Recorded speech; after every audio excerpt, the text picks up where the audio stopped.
My name is Jenny Weaver. I was a police officer for Hampshire for about 30 years, and I dealt with many serious offences such as rapes and murders, and I retired in 2012. I then was offered a job as a lecturer here, and I lecture on the unit called Police, Law and Community. Police, Law and Community is a long unit, as in the fact that I teach for 24 weeks. But at the end of it, if you take my unit, you could also get a Certificate of Knowledge of Policing. Now, a Certificate of Knowledge of Policing is something that comes from the College of Policing, and they are saying that if you want a job with the police service, then having a Certificate of Knowledge is advantageous to you. If you got the Certificate of Knowledge outside of the university, then some firms offer it, but they do charge you. We offer it to you as part of your unit.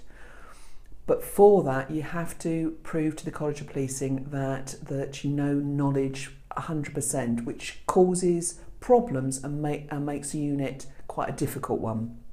So what happens is you listen to or look at my lectures, and then you have to complete workbooks, and there's workbooks every week. It's 2 or 3 every week, and you have to do them to 100%.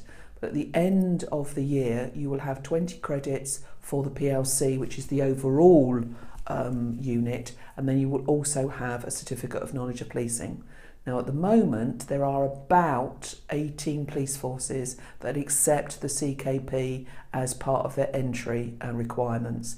Other police forces who don't need it specifically, like the CKP. So if you did my course, you'd get 20 credits and you'd get the CKP.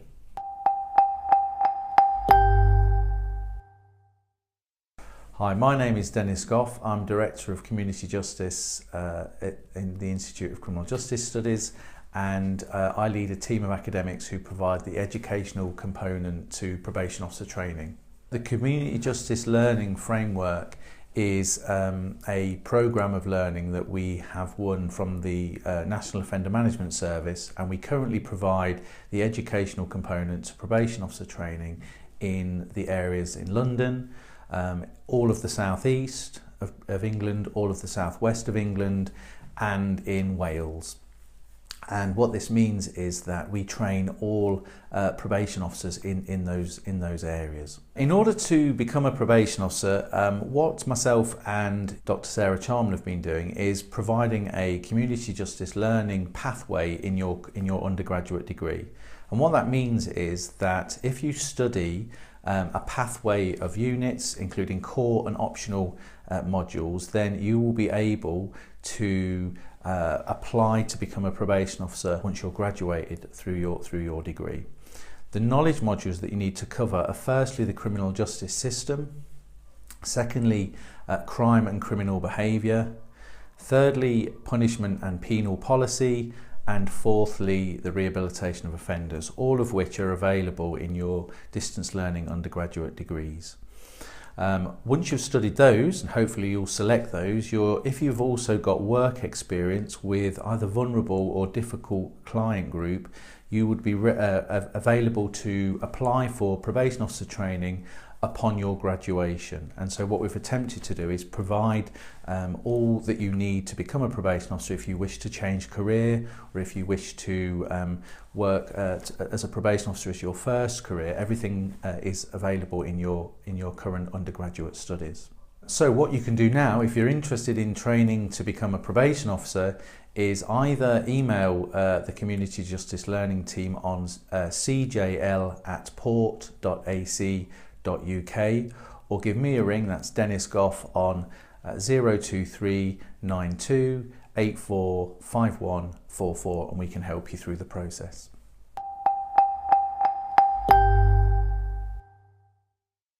Hello, my name's Dean Blackburn. I'm a lecturer in Counter Fraud Studies here at the University of Portsmouth. I'm here to talk to you about 2 courses that we offer at the university to aid our students' employability in the field of countering fraud.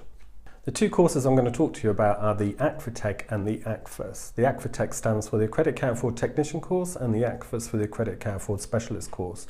These courses are both similar in their designs, however they have different elements which aid the students' knowledge and understanding, in the fact that the ACFA deals more with the legislation and policy implementations, and the ACFAS deals with policy and legislation in more detail than the ACFA covers. However, involved in that is the practical element, so therefore students are involved in mock courtroom exercises, taking statements from witnesses, as well as conducting interviews under caution using the PACE model of investigation and adhering to the provisions under PACE 1984. Both courses are available to our undergraduates at level 6 and our distance learning students once they've attained level 5, as well as our postgraduate students at level 7. Bringing these students together from different disciplines actually aids the knowledge and understanding, and what has been noticed from running these workshops is where you have professionals working in the environment already, often as distance learners, it actually aids the knowledge and understanding of those who are full-time students and yet to embark on working on the practical elements out there in the big wide world. Part of the requirements for the course is that you have to engage with the material, therefore you do have to attend the courses on a weekly basis. It's also important to note that with regards to the ACFA there are two modes of assessment. So there's a course report which is based on a case study, a fraud case study, and in addition to that there is an examination. In order to undertake the ACFAS you first have to have passed both elements of the ACFA course. The ACFAS, however, has three modes of assessment, those being a 2,500 word report based on a case concerning fraud, as well as a 90-minute examination and a mock interview which is assessed and usually lasts for about 20 minutes. And that interview has to be conducted under caution and is where the provisions of PACE are implemented to. It's clear to say that these two courses will aid our students' employability. This has been evidenced in the past where some of our students have gone off into work into the countering fraud role. One student in particular took an analyst role at Barclaycard. They reported to me that it was clearly the ACFAS and the ACFA that Barclaycard was interested in, him having attained, and this formed the basis of the interview that day. I think it's fair to say that these courses are recognised out there. If you look at most countering fraud roles, the ACFAS and the ACFA are often stipulated as a requirement.